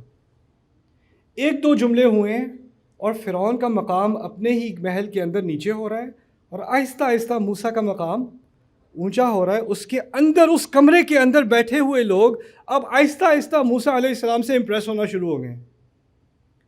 اور یہ دیکھیں، یہ سمجھنے کی کوشش کریں کہ فرعون کی حکومت عظیم ترین حکومتوں میں سے ہے تاریخ کی، اور اس کا کوئی فوج بھی سامنا نہیں کر سکتی تھی. جتنا ان کا روب تھا، وہ اصل میں اپنی جو تعمیر، ان کی عظیم تعمیرات ہیں، وہ پانی کے نزدیک بنایا کرتے تھے کہ اور قومیں وہاں سے گزریں اپنی کشتیوں کو لے کے تو ڈر جائیں کہ یہ کیسے لوگ ہیں. اصل اس کی انٹیمیڈیشن فیکٹر تھا اس کا. اور اس حکومت کا سب سے اعلیٰ آفس، اس کے اندر یہ بات ہو رہی ہے. سمجھنے کی بات یہ ہے کہ اگر اس کمرے کے اندر کے لوگ، اگر وہ موسیٰ علیہ السلام سے امپریس ہو گئے، تو پھر فرعون بس ایک بڈھا بابا بیٹھا ہوا ہے کرسی پہ، اس کی کوئی اور حیثیت نہیں ہے. اس کی ساری حیثیت اصل میں وہ اور لوگوں کے بلبوتے پہ جا کر وہ اس تخت پہ بیٹھا ہوا ہے. تو اب یہ ایک اسٹیٹ آف ایمرجنسی بننے والی ہے. اگر اس کمرے والے لوگ موسیٰ سے امپریس ہو گئے نا، تو یہ ایک دم سے نظام ایک ہی سیکنڈ میں بدل سکتا ہے. آپ بات سمجھ رہے ہو؟ یہ بہت ڈینجرس سچویشن بننے والی ہے فرعون کے لیے. عجیب بات ہے کہ اگر آپ اس قصے کی شروعات میں سنیں تو موسیٰ علیہ السلام پہاڑی پر تھے جب اللہ تعالیٰ نے ان سے کہا تھا کہ جاؤ فرعون کے پاس، الا یتقون، انہیں بچنا چاہیے، فرعون والوں کو بچنا چاہیے۔ عجیب لگتا ہے دنیا کی سب سے بڑی سپر پاور کے بارے میں آپ کہہ رہے ہیں کہ ایک آدمی کو بھیج کے کہ انہیں بچنا چاہیے، جو بچ کے بھاگے تھے انہیں بچنا چاہیے۔ لیکن حقیقت یہ ہے کہ جب اللہ تعالیٰ حق کے پیچھے اپنا کن ڈال دیتا ہے نا، اور آپ کے اندر اعتماد ڈال دیتا ہے، تو بڑی سے بڑی پاور کی کمزوری سامنے آ جاتی ہے۔ اب اس کو غصہ آ رہا ہے اپنے فالوورز کے اوپر، الا تستمعون۔ اس سے بھی ہم نے ایک نئی تدبیر سیکھی فرعون کی جو وہ استعمال کرتا ہے، لیکن وہ پرانے زمانے میں استعمال ہوتی تھی، اب کوئی استعمال نہیں کرتا، کہ اگر آپ صحیح بات کر رہے ہو نا اور اس کا جواب کوئی نہ دے سکے تو وہ باقی ساروں پہ غصہ کرنا شروع کر دیتا ہے جو آپ کی بات سن رہے ہیں۔ اس کی بات کیوں سن رہے ہو؟ یہ کیا لگایا ہوا ہے؟ بند کرو یہ۔ یعنی تمیز کا، میرے ساتھ وفاداری کا تقاضا یہ ہے کہ اس کی بات نہ سن لینا، اس کی بات میں یہاں کبھی ٹالریٹ نہیں کروں گا یا کروں گی۔ تو یہ بھی آپ کی فیملیز میں کبھی نہیں ہوتا، لیکن میں ایسے ہی بتا رہا ہوں۔ موسیٰ علیہ السلام ابھی بھی اسی مضمون پہ ہیں۔ وہ فرعون نے بے وقوفی میں اپنا سوال پوچھتے تھے نا، کیا رب، اسی کا جواب ابھی دے رہے ہیں۔ وہ جذبات میں آئے ہی نہیں، جواب ہی نہیں دے رہے، جذباتی بات کا جواب دینا ہی نہیں ہے۔ قال ربکم ورب آبائکم الاولین، آپ کا رب، آپ سب کا رب، اور آپ کے سب سے پرانے آباء و اجداد کا رب بھی، اسی کی میں بات کر رہا ہوں۔ ایسا معلوم ہوتا ہے کہ موسیٰ علیہ السلام کو فرعون کی بات سنائی نہیں دے رہی، فرعون کی بات irrelevant ہو گئی ہے۔ وہ غصہ کر رہا ہے، وہ کہہ رہا ہے لوگوں سے تم سن نہیں رہے، موسیٰ علیہ السلام ابھی بھی رب کی بات کر رہے ہیں، رب کی بات کر رہے ہیں، رب کی بات کر رہے ہیں۔ اس سے ہم کیا سیکھتے ہیں کہ آپ کو جیسے آن لائن ہوتا ہے نا، آپ کوئی سوشل میڈیا پہ کوئی ویڈیو دیکھتے ہو، کرتے ہو، کچھ پوسٹ کرتے ہو، تو اس کے نیچے کچھ لوگ عقلی بات کرتے ہیں اور کچھ لوگ ٹرول کرتے ہیں یا جذباتی بات کرتے ہیں۔ قرآن نے کیا بات سکھا دی؟ جذباتی باتوں کے ساتھ کیا کرنا چاہیے؟ اگنور کرنا چاہیے، کیونکہ وہ چاہتے ہیں کہ آپ عقل کے میدان سے ہٹ کر جذبات کے میدان میں آ جائیں۔ اور قرآن سکھا رہا ہے کہ اس کی کوئی حیثیت نہیں ہے، اس کو آپ ایسے کرو کہ وہ ہے ہی نہیں، اس کی ویلیو ہی کوئی نہیں ہے۔ قال ربکم ورب آبائکم الاولین۔ اب فرعون کو احساس ہوا کہ میرے ہی کورٹ کے اندر مجھے ہی اگنور کیا جا رہا ہے، میرے ہی بندے، میرے ہی ملازم، میرے ہی جنرل، ساروں کا منہ موسیٰ کی طرف ہے، میری طرف کوئی دیکھ بھی نہیں رہا، مجھ سے کوئی ڈر بھی نہیں رہا۔ اب یہ تو کچھ عجیب سچویشن ہو گئی ہے۔ تو اب مجھے اپنی جو ٹیم ہے، اپنی جو پارٹی ہے، اس کو دوبارہ اپنی طرف مائل کرنا پڑے گا۔ تو اس نے اپنا ایک نیا طریقہ استعمال کیا، قال ان رسولکم الذی ارسل الیکم لمجنون۔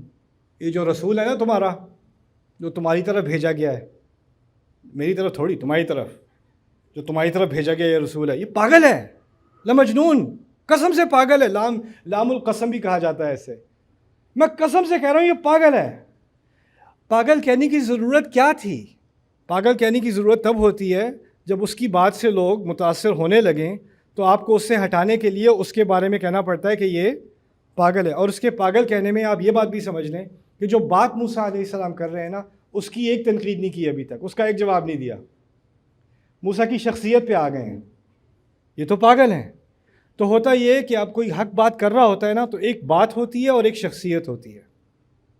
بات کی آپ مخالفت کر نہیں سکتے، وہ بات ٹھیک کر رہا ہے، تو کیونکہ آپ بات کی مخالفت نہیں کر سکتے تو اس کی حق بات کو مٹانے کے لیے آپ کی ساری محنت کس پہ لگ جائے گی؟ اس کی شخصیت پہ، یہ تو پاگل ہے، یہ تو یہ ہے، یہ تو ایسا ہے، اس کی بات کون سنے۔ ان رسولکم الذی ارسل الیکم لمجنون۔ آپ کو اندازہ ہو گیا ہوگا اب فرعون چاہ رہا ہے کہ اس کے لوگ اس کے ساتھ رہیں، یعنی فرعون تخت پہ بیٹھا ہوا کمزور ہو رہا ہے اور موسیٰ علیہ السلام زمین پہ کھڑے ہوئے زیادہ طاقتور ہو رہے ہیں۔ رب المشرقی والمغربی وما بینہما، میرا رب مشرق کا بھی رب ہے، مغرب کا بھی رب ہے، ان کنتم تعقلون، اگر تم میری بات سمجھ رہے ہو سارے۔ اب موسیٰ علیہ السلام نے خطرناک بات کر دی، وہ یہ کی کہ دیکھو مشرق کا رب اور مغرب کا رب، یعنی سورج کے نکلنے کا اور سورج کے غروب ہونے کا رب میرا رب ہے، اگر باقی تم سب لوگ میری بات سمجھنے کی کوشش کر رہے ہو، یہ اس کو کہتے ہیں اشارے میں بات کرنا، عقل مند کے لیے اشارہ کافی ہوتا ہے، دیکھو میں جس رب کی بات کر رہا ہوں وہ حکمرانی کا مستحق ہے، یہ انسان نہیں، دیکھو یہ کیسی باتیں کر رہا ہے، اس نے ایک عقلی بات ابھی تک نہیں کی، یہ جس بات سے پورے ملک کو چلائے گا۔ یعنی اب وہ چاہ رہے ہیں کہ اس روم کے اندر، اس کمرے کے اندر یہ کو ہو جائے۔ جس حکومت کی تصویریں ابھی امریکہ کے ڈالر بل پر ہوتی ہیں، جس کے ستون جا کر رومن ایمپائر نے ترکی میں جا کے لگائے، جگہ جگہ جا کے لگائے، کیونکہ وہ اس سے اتنے امپریس ہیں جس کی کنسٹرکشن کی بنیاد پہ حکومتی بلڈنگوں کا ڈیزائن ہوتا ہے، عمارتوں کا ڈیزائن ہوتا ہے، اس کی حکومت ہل رہی ہے، نہ کوئی فوج، نہ کوئی پیسے لگے، نہ کوئی میڈیا لگا، نہ کوئی کیمپین ہوئی، بس حق بات کرنے سے، حق پہ لگے رہو، پیچھے مت ہٹو۔ اب تو اگر وہ بات اگر تھوڑی سی بھی سن لی تو حکومت ختم ہے فرعون کی۔ تو اب اس نے اپنا آخری ہیلا استعمال کیا ہے۔ وہ آخری ہیلا کیا ہے؟ لَإِنِ اتَّخَذْتَ إِلَٰهًا غَيْرِي لَأَجْعَلَنَّكَ مِنَ الْمَسْجُونِينَ، خبردار اگر تم نے، موسیٰ کو کہا، تم نے میرے علاوہ کسی اور الہ کو پکڑا، کسی اور الہ پہ کے ساتھ لگے رہے، تو میں اس بات کو کر کے رہوں گا کہ تم جیل میں جاؤ، جیل والوں میں جانے کے ساتھ، جو باقی جیل میں جاتے ہیں ان کے ساتھ تم بھی جیل میں پھینکے جاؤ گے۔ دھمکی پہ آ گئے۔ یہ بات یاد رکھنا کہ جو حق کی بات کرتا ہے نا، اس کو دھمکی کی ضرورت نہیں ہوتی، اس کو جذبات کی ضرورت نہیں ہوتی، ٹھیک ہے نا؟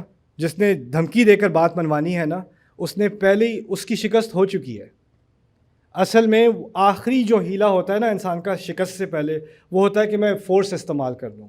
لیکن آرگیومنٹ میں، ڈیبیٹ میں، حق اور باطل کی جو آپس میں جو ایک مقابلہ ہوتا ہے، اس میں صرف دلائل پر بات ہوتی ہے، عقلی بات ہوتی ہے۔ پہلے جذبات استعمال کیے جاتے ہیں، وہ بھی ایک طرح کی شکست ہے، لیکن وہ سارے جذبات بھی اگر ناکام کریں تو آخر میں انسان کس چیز پر آ جاتا ہے؟ دھمکی پر آ جاتا ہے۔ اگر یہ بات دوبارہ کی نا تو بس کہیں اور جا کے رات گزارو۔ اگر یہ بات دوبارہ کی، تمہاری فیسیں کون بھرے گا یہ سوچ لینا۔ اگر یہ بات دوبارہ کی، گاڑی کی چابی ادھر دو،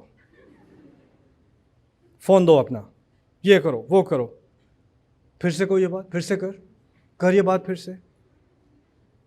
یہ جو کرتے ہیں نا، یہ کیا ہے؟ یہ اس بات کی دلالت ہے، اس بات کی پورا 100%، 1000% ثبوت ہے کہ جو یہ بات کر رہا ہے وہ غلط ہے۔ کیونکہ جو حق پر ہوتا ہے اس کو اس چیز کی ضرورت نہیں ہوتی، حق اتنا قوی ہوتا ہے کہ اس کو اور کسی چیز کا سہارا نہیں چاہیے ہوتا، ٹھیک ہے نا؟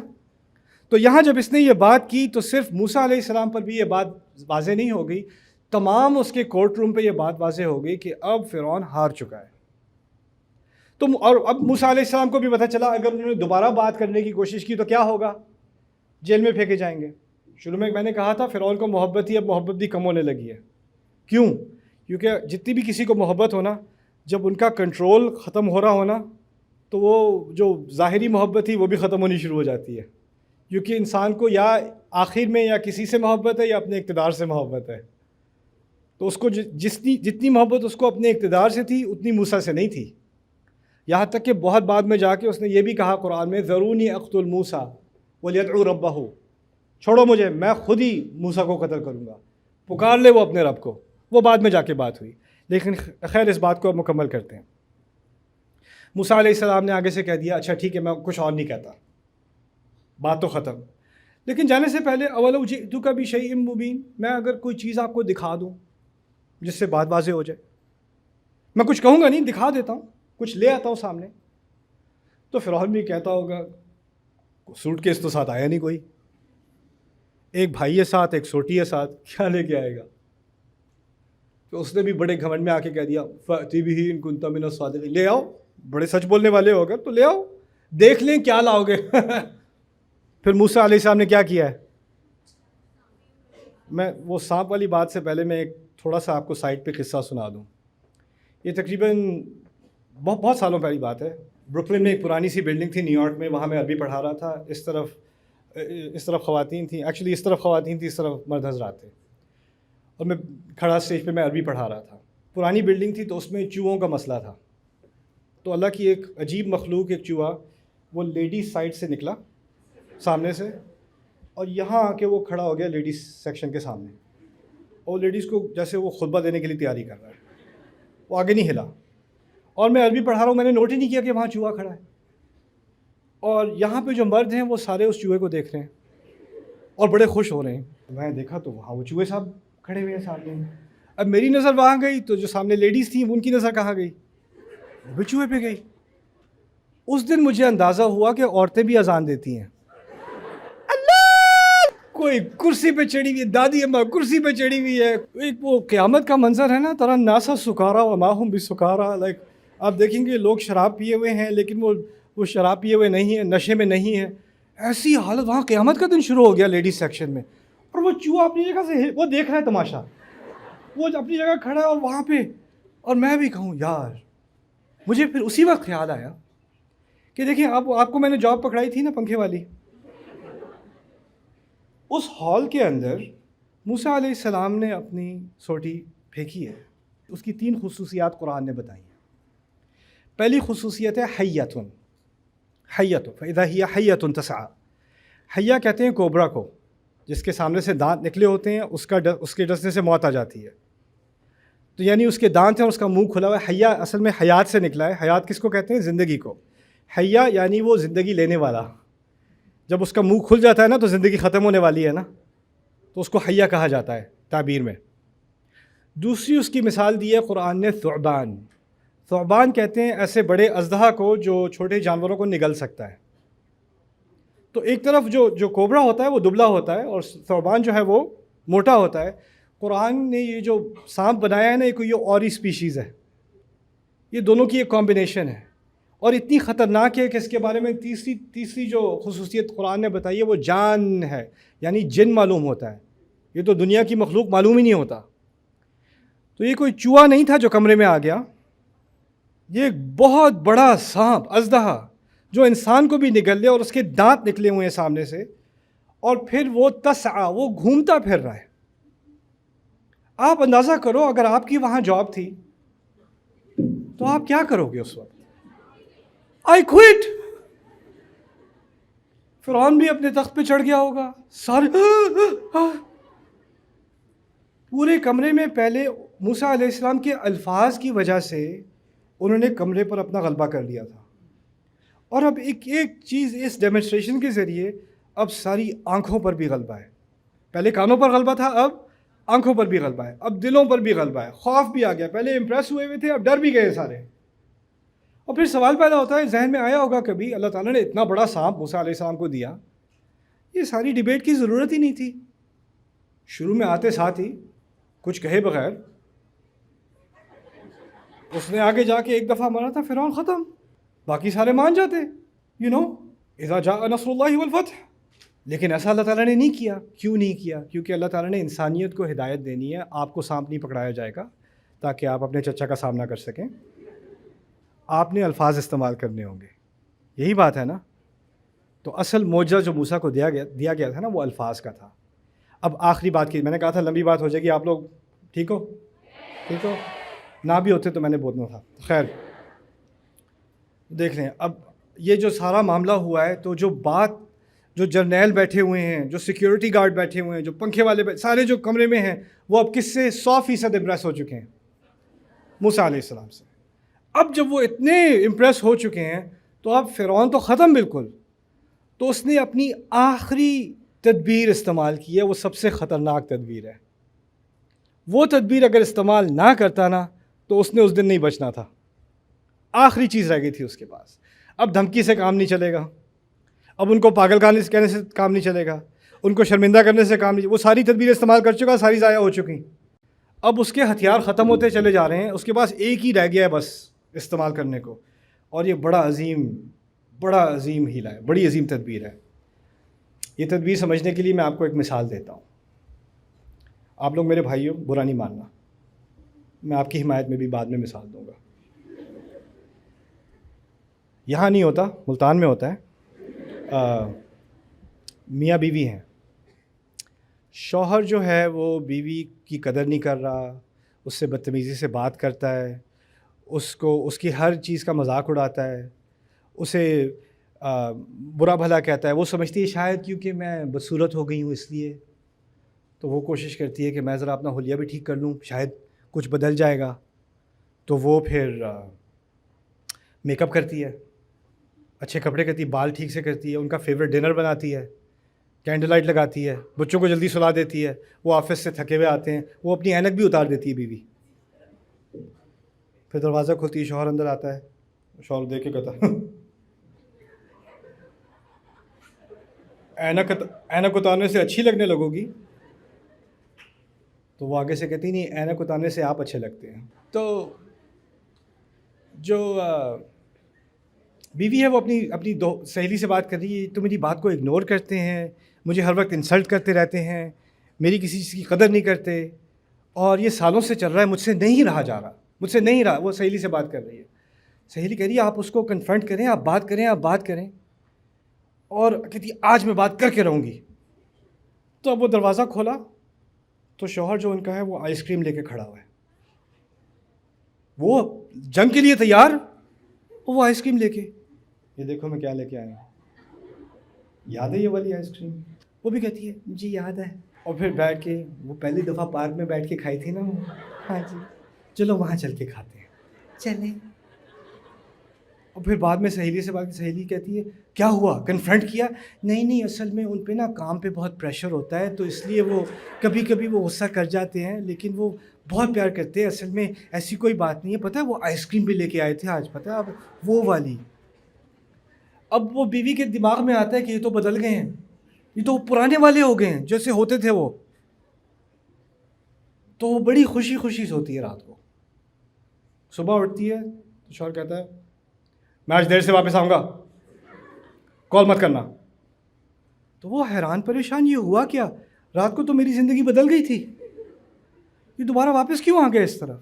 ہوتا یہ ہے کہ جو آپ کے ساتھ زیادتی کر رہا ہوتا ہے نا، اس کو بھی پتہ ہوتا ہے کہ آپ کے صبر کا ایک میٹر ہے، زیادتی کر رہا ہے آپ کا ٹیمپریچر بڑھ رہا ہے، زیادتی کر رہا ہے آپ کا ٹیمپریچر بڑھ رہا ہے، اب پھٹنے والا ہے، اس کو پتہ ہوتا ہے یہ پھٹ گیا نا تو مسئلہ ہو جائے گا، اب آئس کریم کا ٹائم آ چکا ہے، اب آئس کریم لا کے کیا کرتا ہے وہ، ٹیمپریچر نیچے آ جاتا ہے، اب اس کی دوبارہ مائلیج بڑھ گئی، اب دوبارہ کرنے جو اصل تھی اس پہ واپس آ جاتا ہے، دوبارہ ابیوز کر سکتا ہے، دوبارہ بدتمیزی کر سکتا ہے، دوبارہ اگنور کر سکتا ہے، پھر ایک موقع آئے گا اس کا پھٹنے والی بات ہو جائے گی، کیا ہوگا، دوبارہ ایک اور آئس کریم آ جائے گی، پھر نیچے چلا جائے گا۔ یہ بات سمجھ میں آ رہی ہے؟ یہ آفیسز میں ہوتا ہے، یہ گھروں میں ہوتا ہے، یہ شوہر کرتے ہیں، بیوی کرتی ہے، مائیں کرتی ہیں، باپ کرتے ہیں، بچے کرتے ہیں، بہن کرتے ہیں، بھائی کرتے ہیں، یہ رشتوں میں ہوتا ہے۔ فرعون کو سمجھ آ گیا اگر میں نے ابھی آئس کریم نہیں دی تو یہ ان سب کا میٹر پھٹ جائے گا، کیونکہ پہلے بھی وہ کس قسم کا باس تھا، وہ ایسا باس تھا جو اپنے کام کرنے والوں کو انکریج کرتا، ان کے ساتھ اچھے طریقے سے بات کرتا، اچھے اسلوب سے بات کرتا، پیار سے محبت سے بات کرتا۔ وہ فرعون ہے یار، اس نے کیسے بات کرنی ہے؟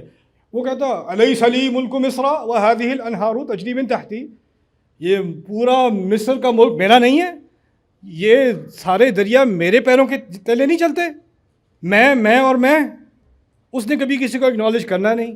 اب جب موسیٰ علیہ السلام عقلی بات بھی کر رہے ہیں تو ویسے بھی ان کو، پوری قوم کو یہ تو نہیں تھا کہ فرعون سے محبت ہے، اصل میں فرعون سے ڈر تھا، تو جب یہ موقع مل رہا ہے بغاوت کا تو وہ تو کریں گے، تو اب اگر آئس کریم پیش نہیں کی تو معاملہ ختم۔ تو آ کے اپنے جرنیلوں کو، پنکھے والے کو ہٹا کے جرنیلوں کو، قال للملأ حولہ، جو اس کے جرنیل تھے، جو اس کے منسٹرز تھے، ان کو اپنے ارد گرد بلا کے، وہاں سام چل رہا ہے، ارد گرد بلا کے کہتا ہے ان ھذا لساحر علیم، یہ بہت ہی زبردست قسم کا بڑا علم والا یہ جادوگر ہے، یرید ان یخرجکم من ارضکم بسحرہ فماذا تأمرون، یہ چاہتا ہے کہ تم کو تمہاری اپنی زمین سے نکال دے، تو تم بتاؤ میں کیا کروں۔ یہ تم کا لفظ جو اس نے استعمال کیا ہے نا، اس نے زندگی میں کبھی استعمال نہیں کیا۔ ہمیشہ کیا لفظ استعمال کرتا ہے؟ میں اور میں۔ جب اس کی حکومت گرنے والی ہے نا، تو میں تو تمہارے لیے کر رہا ہوں، اپنے لیے تھوڑی ہے، تمہیں تمہاری زمین سے نکال دے گا، اور مجھے تمہاری بات کی بڑی ویلیو ہے، تم بتاؤ میں کیا کروں، تم مجھے مشورہ دو۔ اور جس نے ساری زندگی جس کی قدر ہی نہیں کی گئی، جس کو جانوروں سے بھی کم رکھا گیا ہے، اس سے کوئی آ کے ایک دفعہ اس کو قدر کر دے تو وہ کیا ہوتا ہے؟ جی ہاں میں بتاتا ہوں سر، میرے پاس ایک آئیڈیا ہے، جگہ جگہ سے نا اور جادوگر ہیں، وہ ہم سارے لے کے آتے ہیں۔ وہ اس نے یہ تدبیر اس لیے نہیں دی کیونکہ اس کو بڑی خواہش تھی کہ فرعون کی حکومت رہے، اس کی زندگی میں پہلی دفعہ اس کو ایکنالج کر لیا، اس کو ایکنالج کیا تو اس کو ایک دم سے اس کو میں بھی کوئی چیز ہوں، میری رائے کی بھی کوئی حیثیت ہے۔ رسول صلی اللہ علیہ وسلم کو حکم دیا گیا تھا وَشَاوِرْهُمْ فِي الْأَمْرِ، اب مشورہ کیا کریں فیصلوں میں۔ ان پہ تو وحی آ رہی ہے، ان کو مشورے کی ضرورت نہیں ہے، وہ جو فیصلہ انہوں نے کرنا ہے صلی اللہ علیہ وسلم، وہ مشورہ اللہ کی طرف سے آ رہا ہے۔ لیکن ان کو بھی کیونکہ دلوں کو اکٹھا رکھنا ہے نا، تو دلوں کو اکٹھا رکھنے کے لیے آپ سنسیئرلی لوگوں کی رائے لیا کریں، وشاورہم فی الامر، پھر آخر میں آپ فیصلہ کیا کریں۔ لیکن ہمارے گھروں میں، ہماری سوسائٹی میں، ہمارے خاندانوں میں جب ایک ڈکٹیٹرشپ بن جاتی ہے نا، کیوں نہیں کرنا یہ؟ میں نے کہا ہے اس لیے نہیں کرنا، یہ نہیں ہوگا، کیوں نہیں ہوگا؟ میں نے کہہ دیا اس لیے نہیں ہوگا۔ آپ سمجھا دیں، یہی سمجھنے کی ضرورت ہے تمہیں کہ میں نے کہا ہے، میں اور میں۔ اور جب بغاوت کے آثار نظر آنے شروع ہو جائیں، بیٹا میں تم سے بہت محبت کرتا ہوں، میں تمہاری خیریت کے لیے کہہ رہا ہوں، تمہیں سمجھانا چاہ رہا ہوں، تم تو بہت میرے عزیز ہو، تمہیں پتہ ہے نا میں نے زیادہ زندگی گزاری ہے، مجھے پتہ ہوتا ہے، میں تمہاری خیر کے لیے ہی کہہ رہا ہوں۔ اچھا وہ اس پہ آئس کریم کا اثر ہو گیا، وہ ٹھنڈا ہو گیا، پھر بعد میں اس نے حق کی بات کی، پھر میں پھر وہ آگے تک پہنچی تو دوبارہ بیٹا ادھر آؤ، تم تو میرے بیٹے ہو، you know I love you right, you know I love you. تو یہ جو آخری تدبیر ہے نا، یہ بڑا کام کرتی ہے، اور اس سے لوگ غلامی میں کئی سال گزار دیتے ہیں، گھروں کے اندر، حکومتوں کے اندر، بزنسز کے اندر، سوسائٹی کے اندر لوگ غلامی میں گزار دیتے ہیں، کیونکہ جب ٹائم آتا ہے کہ نہیں اب یہ نہیں ہونے دیں گے، پھر وہ آ کے کہتے ہیں پتہ ہے مجھے آپ کا کتنا خیال ہے، مجھے پتہ ہے میں آپ سے کتنی محبت کرتا ہوں، کتنی محبت کرتی ہوں۔ تو پھر انسان پہ دوبارہ اثر ہو جاتا ہے، نہیں یہ واقعی محبت کرتے ہیں، کچھ خرابیاں ہیں لیکن ٹھیک ہے۔ کچھ لیڈیز میرے پاس آئیں، کہتی میرے شوہر مجھے مارتے تو ہیں لیکن اچھا بھی کرتے ہیں، عید پہ نا وہ اچھے تحفے بھی دیتے ہیں، تو پوری طرح تو برے نہیں ہیں نا، ایسا بھی نہیں ہے۔ تو میں کنفیوز ہوں، میں کیا کروں؟ میں نے کہا آپ بھی کنفیوز ہیں، پوری فرعون کی قوم بھی کنفیوز تھی۔ یہ کوئی چھوٹا ہیلا نہیں ہے، یہ جو یہ تدبیر فرعون کے بارے میں ذکر کیا گیا ہے نا، اس کا بڑا اثر ہوتا ہے۔ تو اللہ نے اس کے ذریعے ہمیں سکھایا ہے کہ جب آپ حق کی بات کرو گے نا، تو آپ کو کس چیز کا سامنا کرنا پڑے گا، کیسے آپ کے جذبات کے ساتھ کھیلا جا سکتا ہے، اور کیسے آپ نے اس کا سامنا کرنا ہے۔ میرا بنیادی مقصد پاکستان میں آ کر تھوڑے سے دروس قرآن یونیورسٹیز میں کرنے کا یہ تھا کہ میرا اپنا ایک اسمپشن ہے، میرا اپنا جائزہ، وہ پہلے اپنے بارے میں ہے پھر آپ کے بارے میں ہے۔ میرے بارے میں یہ ہے کہ ہم نے قرآن کو انڈر ایسٹیمیٹ کیا ہے۔ قرآن میں جو بات ہو رہی ہے، جس سے ہمارے دلوں کو، ہماری روحوں کو، ہماری عقلوں کو جو آزادی ملتی ہے، جو تسکین ملتی ہے، اس کی روشنی سے جو زندگی میں جن مشکلوں کا ہم سامنا کر رہے ہیں، ان کا سامنا کرنے کی جو ہدایت ملتی ہے، ہم نے سمجھ لیا کہ وہ باتیں تفسیروں میں لکھی جا چکی ہیں، وہ جو پڑھنے والے ہیں وہ پڑھ لیں، باقی بس نماز پڑھو، روزہ رکھو، یہ کافی ہے تمہارے لیے۔ تو جو قرآن کا جو اصل تحفہ ہے نا، قد جاءتکم موعظۃ من ربکم وشفاء لما فی الصدور، کہ تمہارے لیے ایک بہت زبردست نصیحت تمہارے رب کی طرف سے آئی ہے، اور وہ ایسی چیز ہے جو تمہارے دلوں میں جو تکلیفیں ہو رہی ہیں نا، اس کی شفا ہے، وہ شفا ہے۔ ہم نے اس بات کو سمجھا نہیں، جانا نہیں کہ اس قرآن میں بات کیا ہو رہی ہے، اور وہ میری زندگی میں کیا چیز لا سکتی ہے، کیسے میری زندگی میں کانفیڈنس لا سکتی ہے، کیسے میری زندگی میں خوبصورتی لا سکتی ہے، میرے رشتوں کو بہتر کر سکتی ہے، میری زندگی میں جو چیلنجز ہیں اس کو سامنا کرنے کی پوری مجھے ہدایت دے سکتی ہے۔ کیونکہ ہم نے اس چیز کو، میں نے بھی، آپ نے بھی انڈر ایسٹیمیٹ کیا ہے۔ میری امید یہ ہے کہ اس ٹورز کے ذریعے اور آپ لوگوں سے ملنے کے ذریعے میں اس چیز کو دوبارہ آپ کے اندر اجاگر کروں، اور ہماری قوم ایسی ہو، ہمارا ملک ایسا ہو کہ دنیا جہاں کے سارے مسلمان دیکھیں قرآن کے ماننے والے یہ لوگ ہیں، قرآن سے محبت کرنے والے یہ لوگ ہیں، دیکھو انہوں نے قرآن کے ساتھ کیا کیا ہے، اس کی تلاوت تو ہو رہی ہے الحمدللہ۔ اور یہاں پہ لوگ شکایت بہت کرتے ہیں، دیکھیں بچے قرآن پڑھ رہے ہیں لیکن سمجھتے نہیں ہیں، دیکھیں یہ ہو رہا ہے، یہ نہیں ہو رہا، شکایت میں بھی، ہر شکایت میں بھی ایک موقع ہوتا ہے۔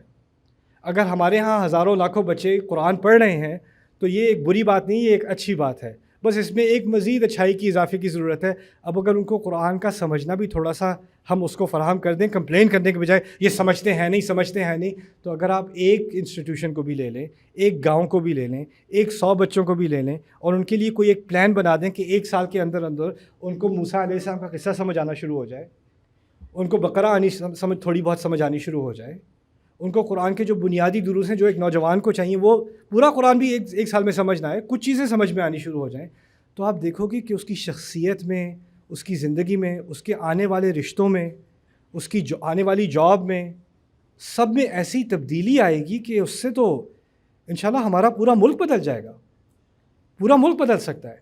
اب یہ ذمہ داری ہم سب کی اکٹھے کی ہے، ہم نے قرآن کی طرف ایک رجوع کرنا ہے، اور دل سے رجوع کرنا ہے۔ میرے ایک استاد کہا کرتے ہیں قراءۃ قلب، قرآن کو عقل سے بھی پڑھا جا سکتا ہے، دل سے بھی پڑھا جا سکتا ہے. ہماری قوم کو اب اس چیز کی ضرورت ہے، مجھے اور آپ کو، کہ ہم قرآن کو اب دل سے بھی پڑھیں. عقل سے پڑھنے کے بعد اب ہم اس کو دل سے بھی پڑھیں. اللہ تعالیٰ ہمارے دلوں میں قرآن کی محبت ڈالے اور قرآن کی ہدایت کو ہمارے گھروں میں، ہمارے اپنے اندر، ہمارے گھروں میں، ہماری سوسائٹیز میں، ہمارے بازاروں میں، ہماری حکومتوں میں، سب میں لے کر آئے.